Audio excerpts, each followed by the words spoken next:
అధ్యక్షులు పల్లా శ్రీనివాసరావు గారు తన ట్విట్టర్లో తెలుగుదేశం పార్టీ అఫీషియల్ ట్విట్టర్లో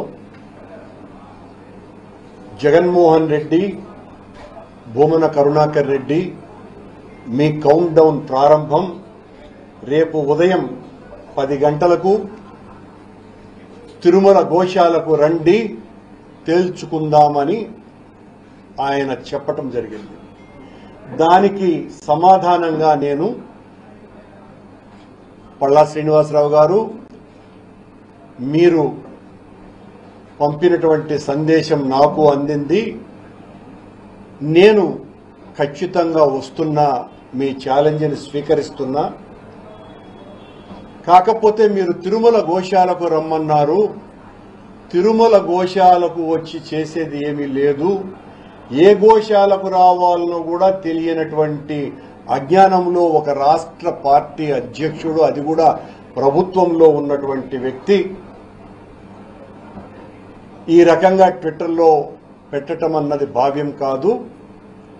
అలాగే గోశాలకు వస్తే ఇప్పుడు బ్రతికున్న గోవులు కనపడతాయి, చనిపోయిన గోవులు కనపడవు. చనిపోయిన గోవులు సంఖ్య తెలియాలి అంటే పాతి పెట్టబడ్డటువంటి ఆ స్థలాలలో తవ్వి తీయాలా, కనుక నేను వస్తున్నా అని నేను చెప్పా. ఈ రోజున రాత్రి అర్ధరాత్రి నుంచే మాకు సంబంధించినటువంటి నాయకులను, మా మేయర్ దగ్గర నుంచి కార్పొరేటర్లని, ముఖ్యమైనటువంటి నాయకులను, కార్యకర్తల్ని అందరినీ కూడా హౌస్ అరెస్ట్ చేసినారు. ఛాలెంజ్ విసిరినటువంటి ప్రభుత్వం చేసిన నిర్వాకం ఇది. రాత్రి నుంచే నా ఇంటిని పూర్తిగా పోలీసు వాళ్ళు తమ అధీనంలోకి తీసుకున్నారు. దాదాపు 50 మంది పోలీసులకు పైగా, అందులో 3 సిఐ స్థాయి అధికారులు, చంద్రగిరి డిఎస్పీ గారు కూడా నాకు తెలిసి ఉదయం నుంచి వాళ్ళు నా దగ్గరే ఉన్నారు. మీరు ఎక్కడికి బయటికి వెళ్ళటానికి లేదు సార్ అని. నేను ఆ ఛాలెంజ్ని స్వీకరించి నిజ నిరూపణకు నేను బయలుదేరితే నన్ను బయటికి పంపించలేదు. సరిగ్గా వాళ్ళు అవతల పార్టీకి సంబంధించినటువంటి వాళ్ళు, ప్రభుత్వ ప్రతినిధులు ఎవరో వచ్చినారు అని తెలిసి నేను ఇంటి నుంచి బయలుదేరా. నా పెద్దలైనటువంటి పూర్వ మాజీ ఉప ముఖ్యమంత్రి నారాయణ స్వామి గారు, అలాగే పూర్వ మంత్రి శ్రీమతి రోజా గారు, నా తమ్ముడైన పార్లమెంటు సభ్యులు గురుమూర్తి గారు, అలాగే మా పార్టీకి సంబంధించిన నాయకులు, మేమందరము కూడా బయలుదేరితే మమ్మల్ని అస్సలు బయటికి రానివ్వలేదు. బయటికి రానివ్వకపోగా మమ్మల్ని అందరినీ కూడా పోలీసులు పెద్ద ఎత్తున తోసివేయటం జరిగింది. దీని మీద మేము నిరసనగా రోడ్డులో బైఠాయించటం జరిగింది. దీనికి పోలీసు వారు, అందులోనూ కూడా చాలా మంచి పేరు ఉన్నటువంటి అధికారిగా ఉన్న ఈ జిల్లా ఎస్పీ గారు ఇంతకుముందు పత్రికా సమావేశంలో మాట్లాడుతూ, మేము 5 మందిని అనుమతించినాము, కానీ వాళ్ళు 40 మంది రావటానికి సిద్ధపడ్డారని, తెలుగుదేశం పార్టీ వాళ్లను కూడా అలాగే కొద్ది మందినే పంపించినాము అని ఆయన చేత కూడా ఈ ప్రభుత్వం, ఆ నిబద్ధత కలిగినటువంటి పోలీసు అధికారి చేత కూడా అబద్ధం చెప్పించింది. ఉదయం నుంచి నేను, మా గురుమూర్తి గారు, మా నారాయణ స్వామి గారు, అలాగే మా ఎమ్మెల్సీ గారు, రోజా గారు ఈ 5 మందికి పర్మిషన్ ఇవ్వండి అని ఉదయం 8 గంటల నుంచి మేము పోలీసు వారిని విన్నవించుకుంటూనే ఉన్నాం. వారేమో అప్పుడు వారు పోయిన తర్వాత, ఎవరైతే ఆ తెలుగుదేశం పార్టీ శాసనసభ్యులు ఎవరో ఉన్నారో వాళ్ళు పోయిన తర్వాత మీ ఒక్కరిని అనుమతిస్తాము అని పదే పదే చెప్పటం జరిగింది. ఇవన్నీ కూడా ఆన్ రికార్డ్ కొన్ని వందల మంది పోలీసు వాళ్ళ సమక్షంలో కూడా జరిగినటువంటి విషయం. మమ్మల్నేమో పంపించకుండా నిర్బంధించి అడుగడుగున ఆటంకాలు కలిగించి మేము 5 మంది వెళతామని చెప్పినా కూడా అనుమతి ఇవ్వకుండా ఒక జిల్లా స్థాయి ఎస్పీ స్థాయిలో ఉన్నటువంటి అధికారి చేత, ఒక నిజాయితీపరుడైన అధికారి చేత ఈ రకమైనటువంటి అబద్దాలు చెప్పించే స్థాయికి ఈ ప్రభుత్వం దిగజారింది.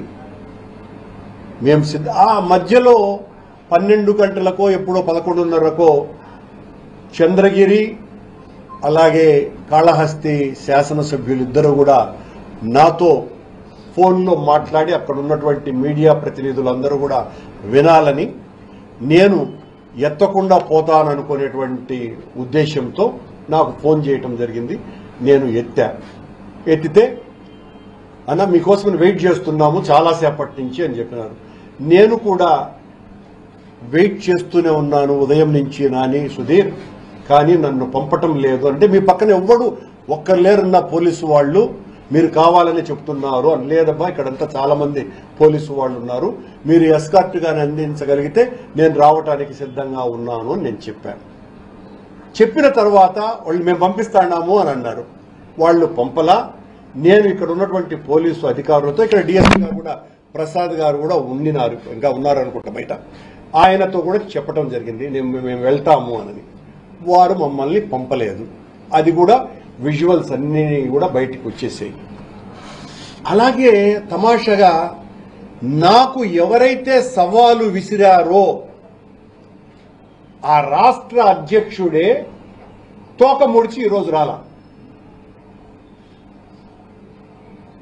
నా ఛాలెంజ్ని స్వీకరించాల్సినటువంటి బాధ్యత నిజానికి ఆయన మీద ఉన్నది. ఆయన ఛాలెంజ్ని నేను స్వీకరించినాను కాబట్టి. ఇలా తెలుగుదేశం పార్టీ, జనసేన పార్టీకి సంబంధించినటువంటి నాయకులు మమ్మల్ని ఏదో మేము ఆ ఛాలెంజ్ను స్వీకరించకుండా భయపడిపోయినాము అన్నటువంటి విషయాన్ని అందరికీ చెప్పేటువంటి ప్రయత్నం చేస్తున్నటువంటి మీకందరికీ కూడా ఈరోజు మించిపోయింది. రేపైనా ఎల్లుండైనా మరెప్పుడైనా మీరు ఎప్పుడు చెప్పినా మీ పోలీసు వాళ్లతో నన్ను, మా నాయకులు కనీసం 5 మందిని మాత్రమే మిమ్మల్ని అనుమతిస్తే మేము ఇప్పటికీ కూడా సిద్ధంగా ఉన్నాము. ఎక్కడా కూడా ఆ విషయంలో వెనక్కి తగ్గేటువంటి పరిస్థితి రానే రాదు, లేనే లేదు. మీ ఎగ్జిక్యూటివ్ ఆఫీసర్ 43 ఆవులు చనిపోయాయి 3 నెలల్లో అని ప్రకటించినాడు.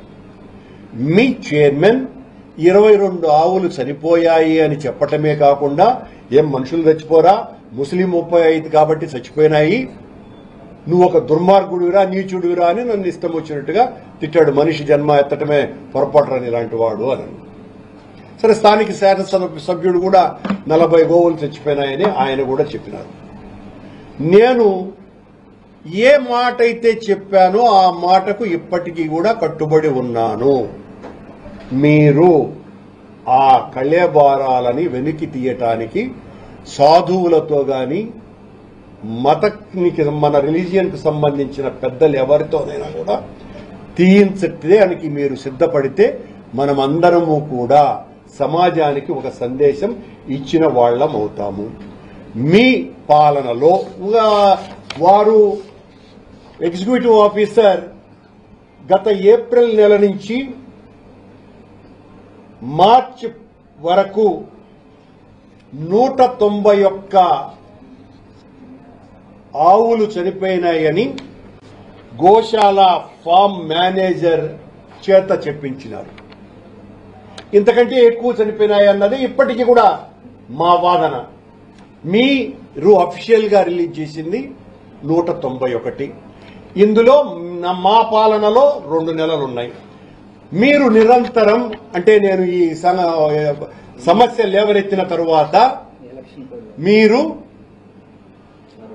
ప్రక్షాళన చేస్తామని ప్రారంభాన్ని ఘోషించిన అధికారం చేపట్టినటువంటి మీరు ఈ మార్చి ఏప్రిల్ మే కూడా ఆ రోజున ఎన్నికల కోడ్ ఉంది, మాకు సంబంధమే లేదు మా పాలనకు సంబంధించి, అది ఇచ్చారు.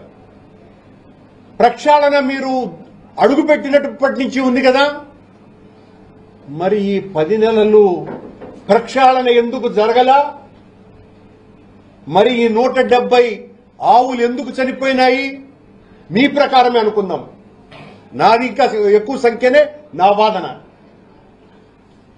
జూన్ నుంచి ఇప్పటి వరకు, జూన్ నుంచి అంటే మీరు అధికారం చేపట్టినప్పటి నుంచి ఇప్పటి వరకు 170 ఆవులు చనిపోయాయి అన్నటువంటి విషయం